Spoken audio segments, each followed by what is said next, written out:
On va passer au module suivant. On est toujours dans l'approche de Teresa Robles. La partie suivante, c'est voilà quelque chose d'extrêmement important parce que ça concerne tout le monde. Chacun de nous, on a vécu des événements qui ont laissé des traces, des événements qui sont comme des blessures. Le livre de Lise Bourbeau nous parle des 5 blessures. Attention, ce livre de Madame Bourbeau est extrêmement intéressant. Ce n'est pas une Bible, il n'y a pas 5 blessures. Elle en identifie 5. Peut-être vous, dans quelques années, vous écrivez un livre, vous en aurez trouvé 6 ou 7. Et peut-être quelqu'un d'autre dira, on pourrait les réduire à 3 facilement. En tout cas, elle approche, elle a décomposé en quelque sorte, Madame Bourbeau, ses difficultés en 5 blessures.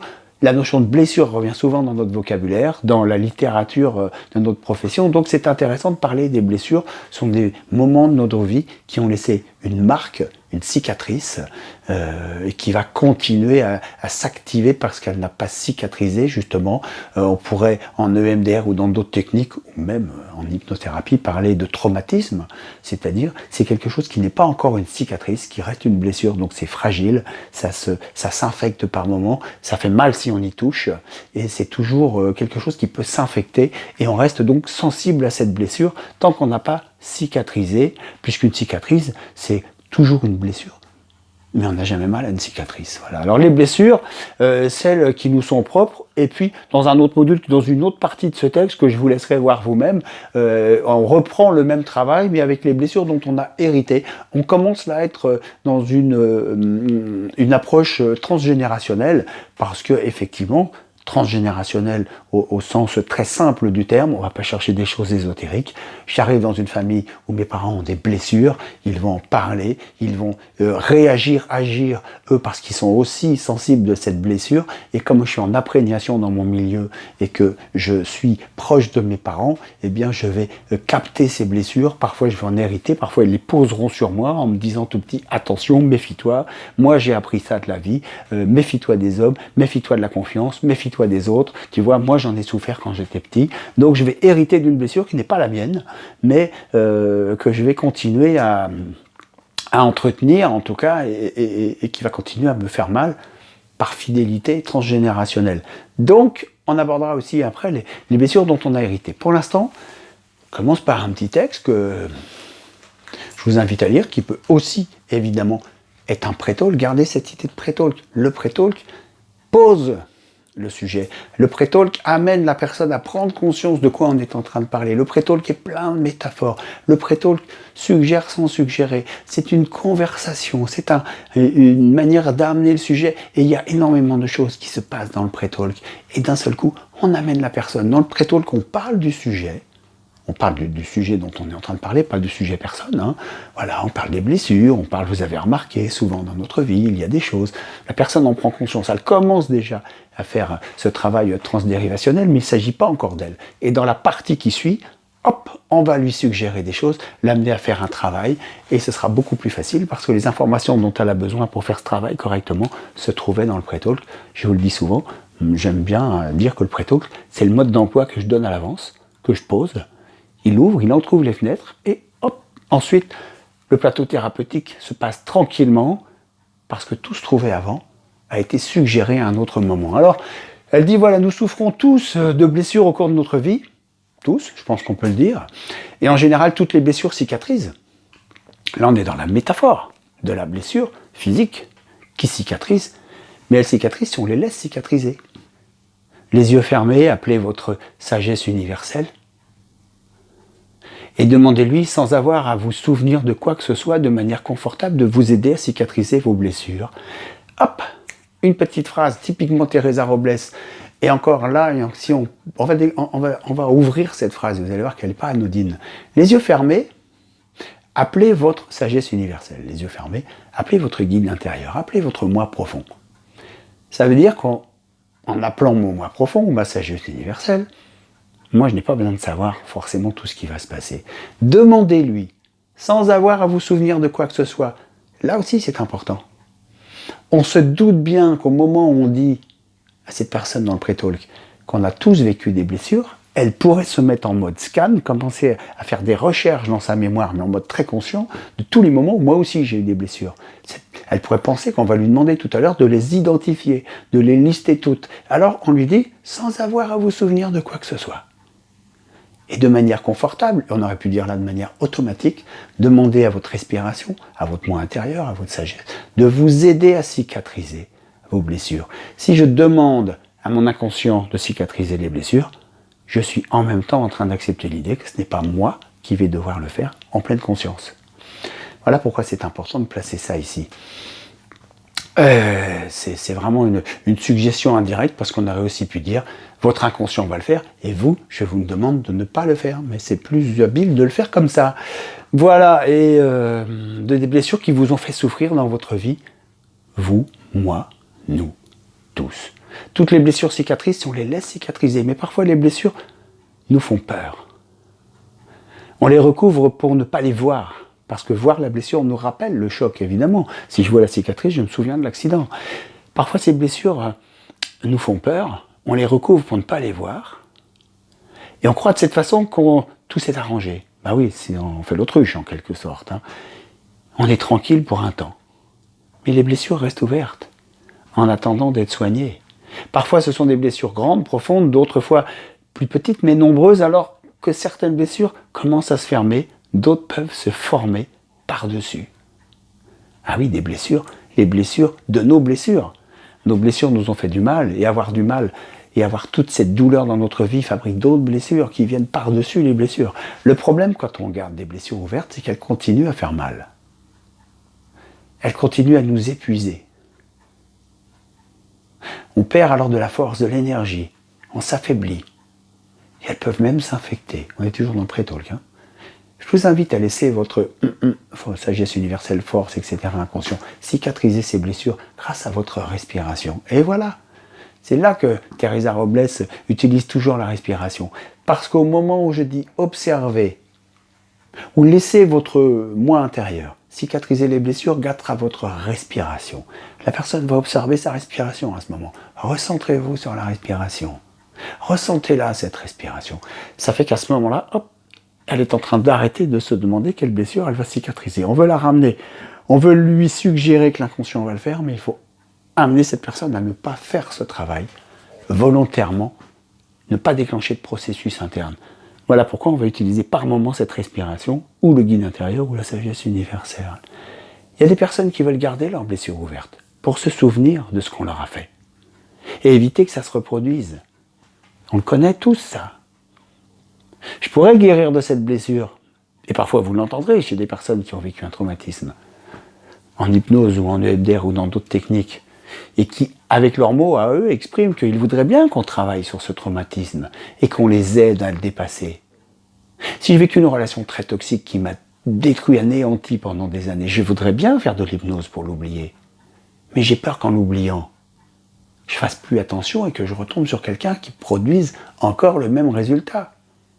Alors je vais garder cette blessure ouverte, comme ça, je pourrais me souvenir qu'on m'a fait du mal et continuer à me protéger. C'est un facteur de maintien, un bénéfice secondaire.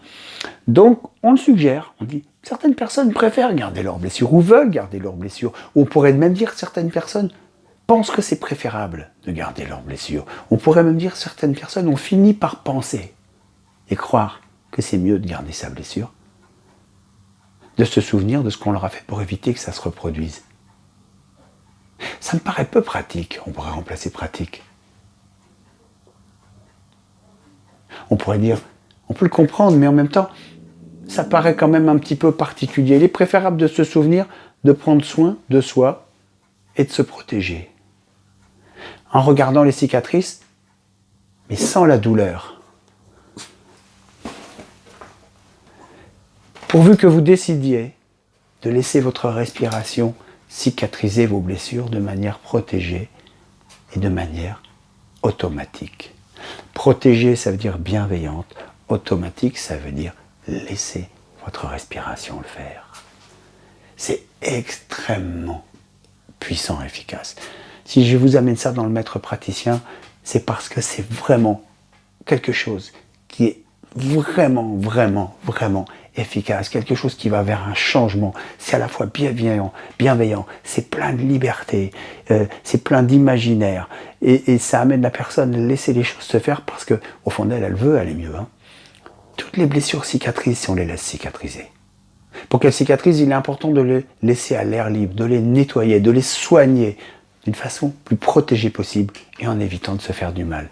Les blessures de l'âme, les blessures du cœur, les blessures des émotions peuvent cicatriser, même si elles sont recouvertes, parce que votre respiration, qui parvient à la totalité de votre corps, à toutes les parties de vous, atteint ces blessures aussi profondes, aussi cachées ou recouvertes qu'elles soient.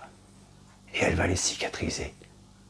Pour commencer ou poursuivre ces processus de cicatrisation, il suffit d'en avoir simplement le désir, d'en avoir simplement l'intention. Votre moi intérieur, votre sagesse universelle, fait le reste par le biais de votre respiration. C'est une technique très très simple qu'utilise Madame Robles. Elle ne passe même pas par des métaphores compliquées. Voilà ce qui... En gros, c'est toujours un peu le même processus. Voilà ce que souvent nous faisons tous, parce que c'est la vie qui nous l'a fait. Voilà ce qu'on met en place comme stratégie en général pour s'en sortir, parce que c'est ce que nous faisons tous. Mais si on veut vraiment soigner, ou si on veut laisser les choses devenir autrement, pour aller vers ce qui est bon pour nous, on peut laisser ça entre les mains de la partie de nous qui veut juste aller bien. Et pendant qu'elle fait cela, mettre ça aussi entre les mains de notre respiration. Et voilà, il se passe des processus inconscients. Comment vous allez vous en rendre compte ? Vous allez voir, vous allez calibrer, vous allez observer votre patient qui se met à changer ses respirations. C'est ce qui est magnifique dans la respiration magique, c'est que ça vous donne, cette respiration vous donne constamment des informations, vous le savez, on s'est vu et vous avez vu le technicien, le praticien, c'est un calibrage très intéressant la respiration, parce que ce n'est pas binaire, c'est pas je respire ou je respire pas. La puissance, le volume, la durée, l'intention de la respiration nous donne des informations vraiment intéressantes. Tout cela se déroule confortablement, d'une manière bénéfique, on aurait pu dire protégée, parce qu'il ne s'agit absolument pas d'y mettre le doigt ou de se faire mal. Il ne s'agit pas donc d'aller toucher cette cicatrice. Il ne s'agit pas de se mettre à arracher les petites croûtes. Il ne s'agit pas de les nettoyer, de les soigner. Non, il s'agit de les nettoyer, voilà, de les laisser, on aurait même pu dire de les laisser se nettoyer, de les laisser enfin cicatriser, de laisser l'inconscient, la respiration soigner tout cela,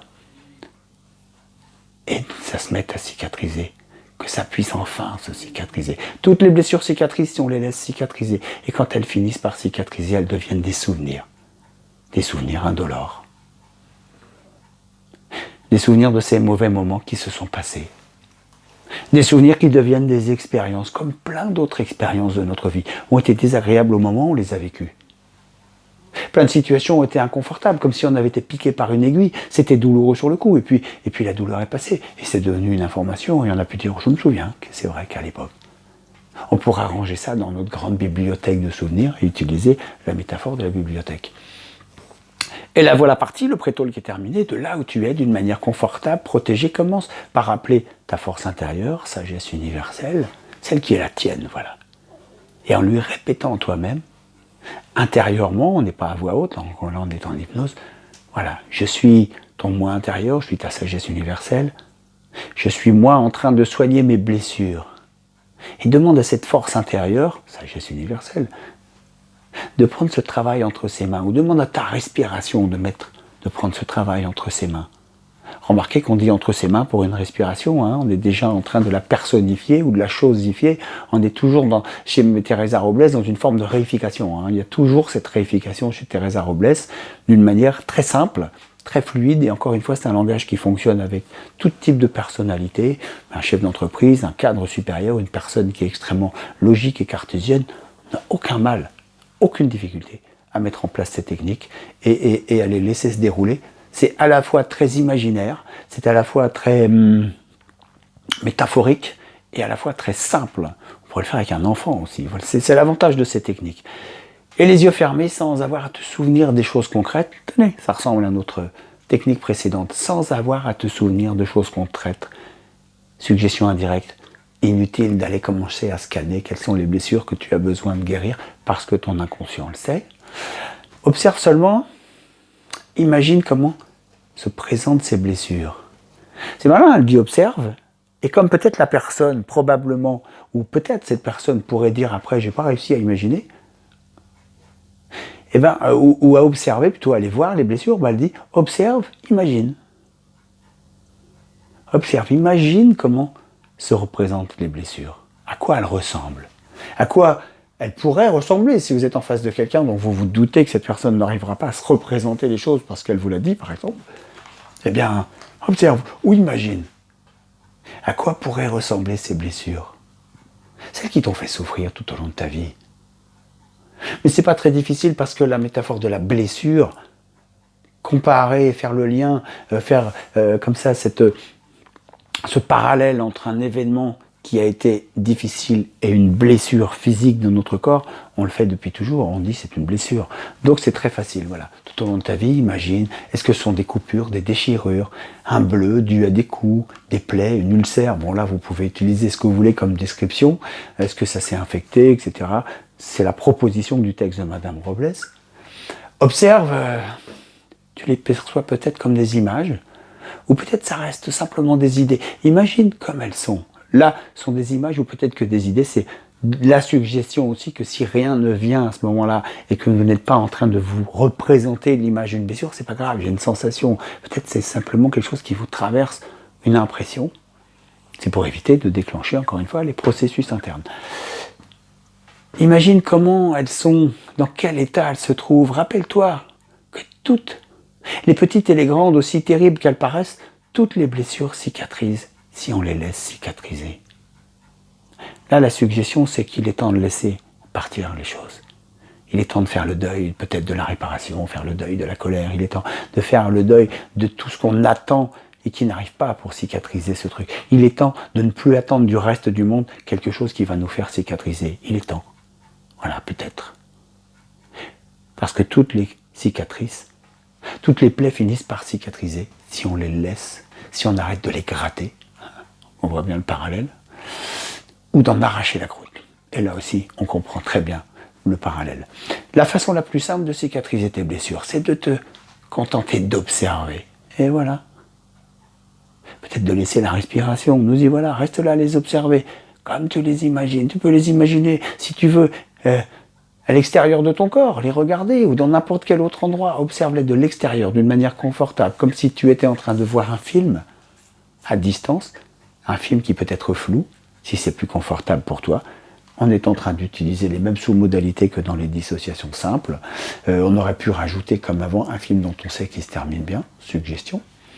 Sans l'air qui passe par tes narines, par la bouche, ou sans, dans un sens, dans l'autre, d'une manière automatique. Encore une fois, ce qui suggère que tu n'as rien à faire. Ça se fait de manière automatique, toujours d'une manière bénéfique.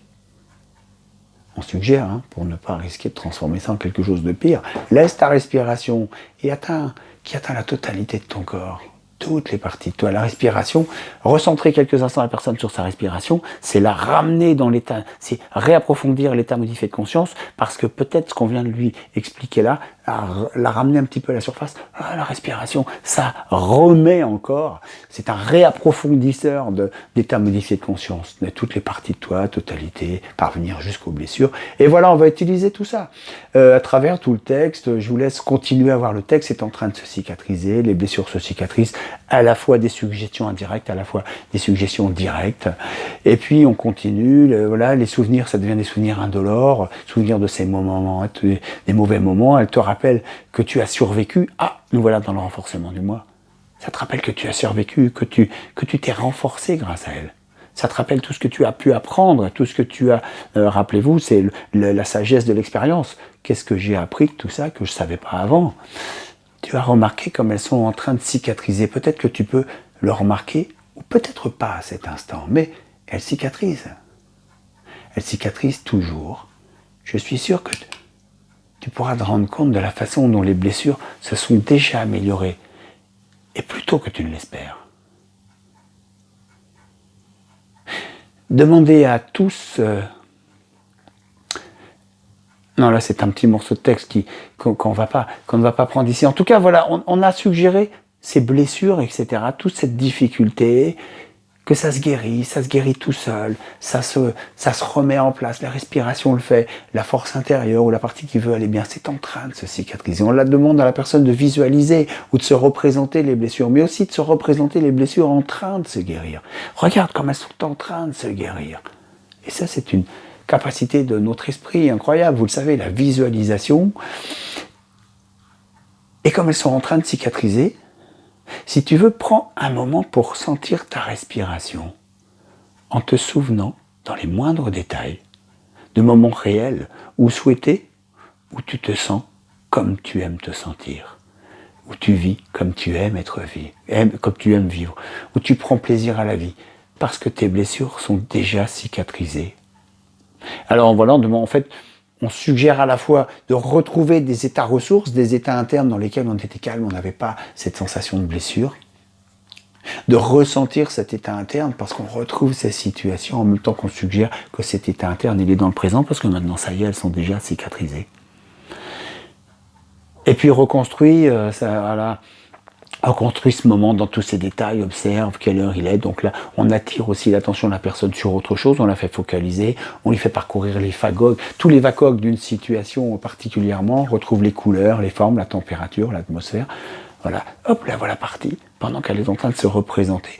C'est un peu, on va quasiment faire un peu un ancrage en quelque sorte, puisqu'on va le faire grâce aux vacogues, aux 5 sens, qu'on va parcourir, retrouver l'état interne, celui dans lequel on est quand tout va bien et qu'on est bien, retrouver l'état interne qu'on ressent quand toutes nos cicatrices sont cicatrisées et quand on est bien avec nous-mêmes. Voilà, laisse ce processus dans les mains de ta respiration ou de ta sagesse interne, ta sagesse universelle, voilà, fais une respiration, prends une respiration profonde. Et puis voilà, pour cette partie, je vais vous laisser parcourir vous-même la partie suivante, qui est l'introduction du thème des blessures dont on a hérité. Vous comprenez que, évidemment, ça fait écho sans doute chez chacun de vous, une partie de nos blessures ne sont pas les nôtres, ce sont des blessures qu'on a pris par fidélité, pour soulager peut-être un de nos parents qui souffraient. On s'est dit, ben, moi je vais aussi souffrir de ça, comme ça, vous savez, quand on est enfant, on a une maman qui souffre beaucoup, et on va prendre une partie de cette souffrance dans l'espoir qu'elle en ait moins, ou alors par fidélité, où on l'a posée sur nous, puisque dans notre famille, on va tous souffrir de ça, et on le sait depuis des générations, et on va attraper ce truc tout petit, et c'est pas à nous, c'est du transgénérationnel, ce sont des blessures héritées. On va, dans ce cas-là, dans le texte suivant, soit les rendre à ceux à qui ça appartient. Technique qu'on abordera aussi à un moment du maître praticien, qui consiste à rendre à chacun ce qui lui appartient. Il y a un moment dans nos séances d'hypnose, ou peut-être à un moment de la thérapie, ou avec certaines personnes, en tout cas, on pourra un moment passer là, c'est-à-dire rendre à mes parents, à tout le monde, à tous les personnes qui ont été des référentes pour moi, leur rendre ce qui est à eux, ce qui n'est pas à moi. Maman, tu m'as donné ça, papa, tu m'as demandé ça, papa et maman, vous avez voulu ça pour moi, grand-père ou le prof, vous m'avez demandé ça, vous avez souhaité ça de moi, mais ça ne m'appartient pas. Je comprends que vous ayez attendu ça de moi, je vous remercie peut-être de m'avoir fait confiance, etc. Mais je vous le rends, parce que ce n'est pas à moi. C'est un peu ce qu'on va faire avec les blessures héritées. Et en rendant aussi, dans les blessures héritées, vous allez voir, en rendant non seulement la blessure à qui elle appartient, mais en lui rendant la responsabilité à cette personne de guérir lui aussi ses blessures. On en profite pour rendre à la personne, même si c'est quelqu'un qu'on aime beaucoup, la responsabilité de soigner sa blessure. Ce n'est pas à moi de cicatriser ta blessure. Maintenant, tout comme moi, tu peux le faire, ou choisir de ne pas le faire. Mais ce n'est plus à moi de le faire. Et ça nous amène du coup, cette précision nous ramène sur la responsabilité de notre bien-être dans la leçon précédente, c'est-à-dire que si je prends la responsabilité de mon bien-être, si je prends la responsabilité à la place de la culpabilité, alors je rends aux autres aussi leur responsabilité. Et si j'accepte l'idée que c'est à moi que revient la responsabilité de soigner mes blessures et de prendre soin de mon bien-être, alors les autres doivent aussi prendre la responsabilité de soigner leurs blessures et de prendre soin de leur bien-être. Et s'ils ne le font pas, c'est leur responsabilité. Et du coup, je n'ai plus à en avoir la culpabilité permanente. Voilà, nous allons passer bientôt, tout de suite à l'étape suivante. Il nous reste les masques. les masques et les costumes qu'on porte dans notre vie, les rôles qu'on joue dans notre vie, et c'est quelque chose d'extrêmement important aussi en conversationnel, hein, d'expliquer à nos patients parfois que mais ils jouent un rôle, on joue des rôles, c'est bien de le faire, mais c'est bien aussi d'avoir plus de rôles en stock, plus de choix de rôles, ou d'élargir un costume qui devient trop serré, ou d'en choisir d'autres pour avoir du choix, et puis les remparts, c'est-à-dire les limites qu'on se fixe nous-mêmes par rapport aux autres, et qu'on fixe aux autres par rapport à nous-mêmes, c'est-à-dire quelque chose qui nous protège et qui protège qui on est. Voilà, à tout de suite pour la suite dans la prochaine vidéo.